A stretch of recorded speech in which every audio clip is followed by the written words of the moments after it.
Cancellations, closures, and air that's potentially hazardous to our health. It's terrible. I'm concerned about our health. It's pretty bad. The latest tonight. Plus, weeks after being sentenced to life without parole, a new development in the case of a Fairfax County man convicted of double murder. And federal health officials identifying the source of a nationwide stomach parasite, the foods you should avoid. Your news starts right now.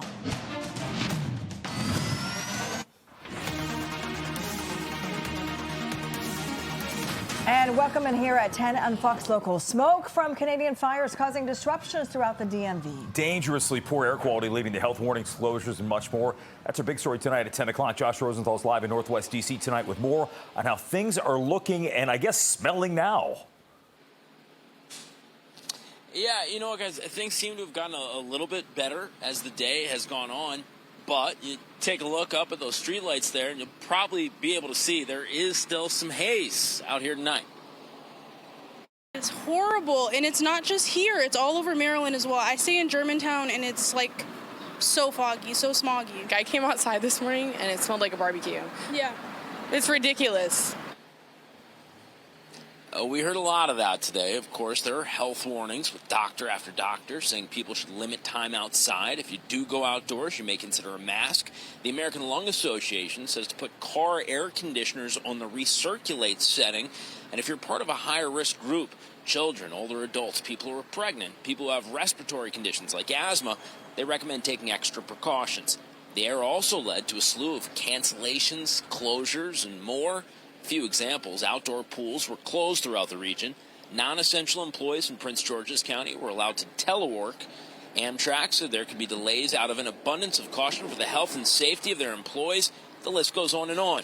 As you'd imagine, we heard some strong reactions to all this today. Here's a few of them. What do you think of this air quality? Honestly, it's kind of like microdosing hell every time I'm outside. When's the last time you've put a mask on? A long time ago, when I had COVID. I was up early this morning. I walked outside with my dog, and I was like, whoa, it smells different, it looks different, it tastes different. And for the record, I do realize that we are standing outside while recommending that people stay inside. We are also getting inside as much as we can, and when we're not on TV, we are wearing masks. Guys. All right. Josh, thank you. Let's talk weather right now. We give you a live look over at National Harbor. Things are very quiet. I think it was around this time last night. We were going home, and you could start seeing the haze out there a little bit. Yeah. No doubt. And as we get you ready for the weekend, the good news is, Jen, what? Tomorrow we're going to be past this or much of it? Yeah, we're going to start to improve. You know, if you've been outside over the last couple hours, here's one thing you can really go outside and see. If you go outside, look to the sky and look to the moon, you can see it's orange. And of course, that is that haze that is impacting the moon as well. And as we look ahead for tonight, we continue to have some of that smoke impact. We're anywhere between code red as well as code purple. Now, this is going to continue as we go until about midnight, and then after that we're going to start to see some improvement. We have alerts in place, as I said, and those expire at midnight, but as we look outside right now, you can still certainly see that haze in the air. It's certainly not as strong as it was before because our winds are coming out of the south, and that's going to help kind of scrub out some of that smoke that we are experiencing across parts of the DMV. Here's a look at the current air quality alerts. We're at red as well as purple shaded areas for us, but it's not just the DMV. We're talking tens of millions of people are being impacted by this potentially dangerous pattern as we're setting up for areas including parts of the upper Midwest as well as into the Ohio Valley. And then that smoke plume is going to be lifting to the north, potentially impacting folks who are going to be heading out to the FIFA World Cup as we go into this weekend. Now, as we look at visibilities across the area, we still have 2.5 miles for Martinsburg, 3 miles for Manassas, and 2 miles with Quantico. Hard to believe all that smoke has had so much of an impact across the area. Now, as we look ahead for this weekend, we have a cold front that's going to come our way. It's going to wash out that smoke, but it's also going to bring with it some severe weather. Now, we want to show you the smoke surface forecast. This is currently right now. Notice that we're in the purple and the red. As we go into tomorrow morning, closer to 6 a.m., still looking at red. Then we go later into the morning by 11 o'clock. It is starting to move to the north, as I said, impacting areas, including parts of the northeast. Now, coming up We're going to break down that forecast and the potential for maybe even a little bit more smoke impacts as we head into your Sunday. Back over to you two. Jen, thanks. We'll see you in a bit. More top stories are following. A driver battling life-threatening injuries after a crash on 495 happened on the outer loop just past I-66 in Fairfax County. Virginia State Police telling Fox 5 that a tractor trailer apparently didn't slow down for traffic, struck a Nissan, which was pushed into a car hauler. The driver of the Nissan was transported to the hospital. We can tell you tonight the lanes are back open. A man indicted for a deadly crash in Alexandria. Tekaline Shurko facing multiple charges, including involuntary manslaughter. Police say he hit and killed Norma Floyd Sales at the intersection of North St. Asaph and Montgomery Streets back in April. He stayed at the scene. A court date has not been set. A man accused of burning down his Sterling townhome and killing a neighbor is now facing fraud charges. The new charges claim Jacob Bogatin was facing eviction and burned the home down for the insurance money. The fire spread to 2 other units and killed his neighbor, Madeline Akers. Court documents allege he has ties to the Russian mob. This week, Loudoun County leaders voted to tear that property down. An Arlington man will spend more than 18 years behind bars for sexually exploiting multiple children. 25-year-old Stephen Howell was sentenced this week for coercing minors and trying to destroy the evidence. He also spread the explicit pictures and videos online. During a 9-hour standoff with the FBI in Arlington's Old Glebe neighborhood, Howell urinated on his laptop to try to destroy that evidence.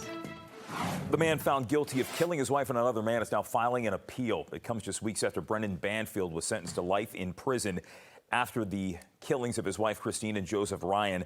No other details have been released about the appeal. It was filed in Fairfax County Circuit Court. We don't know the reasons what they're seeking a new trial for or what they're hoping the appeal will address. It's simply they filed the notice, hey, we're going to appeal this.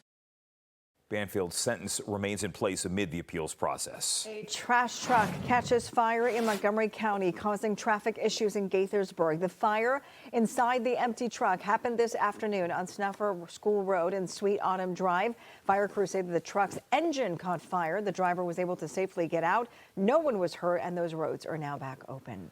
Homeland Security threatening states tonight with so-called election integrity measures. Secretary Markwayne Mullin is ordering governors to sign on to a new election monitoring program or risk losing federal funding, although his authority to do that is unclear. This follows President Trump's address to the nation, where he claimed, once again, without evidence, that China tried to rig the 2020 election. We're saying that the machines had to be secured and that your voter registration list needs to be scrubbed. We need to make sure that individuals that are legally able to vote are voting. When he loses, as he's going to do in November, he can say, well, we've got new evidence of what I told you about in July. Trump claims China hacked voter data. Beijing calls the allegations baseless. And Democrats say it's another early effort for Trump to undermine election results in the November midterms. Meanwhile, the president gave Darlene Graham his support if she decides to replace her late brother in the Senate. She was sworn into the role on an interim basis following Lindsey Graham's death last week. She has not announced if she plans to seek that permanently. Plans for Senator Graham's funeral were also announced today, a service in D.C. on the 28th, followed by another in South Carolina the next day. Meanwhile, the Justice Department is suing the state of Maryland for granting in-state college tuition and financial assistance to undocumented immigrants. The lawsuit claims that the state's DREAM Act violates federal law and discriminates against citizens. It's asking the court to block the policy, which provides undocumented students roughly $9 million in lower tuition costs a year. Maryland joins 12 other states, including Virginia, that have now sued for similar policies. And Virginia Governor Abigail Spanberger's decision to remove a Virginia Tech Board member is facing a legal challenge. John Rokovich, who was appointed by former Governor Glenn Youngkin, is suing to be reinstated. Spanberger dismissed him in May, saying his misconduct prompted her action. The lawsuit claims that she never specified his alleged violations. Now a Southwest Virginia Circuit Court will decide whether her decision was legal. The Loudoun County School Board has moved to stop power lines from going through school grounds. According to Loudoun Now, the board filed a request today for the State Corporate Commission to reconsider the route for the Golden Tomorrows project. The proposed route would pass through Loudoun Valley Estates neighborhood near an Ashburn Elementary and a high school. Dominion says the projects needed to meet higher energy demand from data centers and new developments. Arlington setting its sights on eliminating gas-powered leaf blowers. County board set to vote this weekend on a possible ban. Many of the board members seem supportive, but questions remain about what the timeline would look like. They could be phased out in over a year or over 3 years.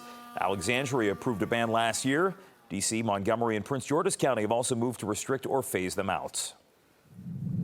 Big changes coming to Fairfax County. If you pay in cash, the county board voting to start rounding up or down cash totals to the highest nickel because of a penny shortage. That's been caused by the U.S. Mint stopping production of new pennies. The changes are taking effect next July. County officials expect adjustments to be no more than 2 cents higher or lower. Still to come, federal health officials identifying the source of that nationwide foodborne illness outbreak. Plus, high water rescues continue for another day in Texas as parts of the state deal with severe flooding.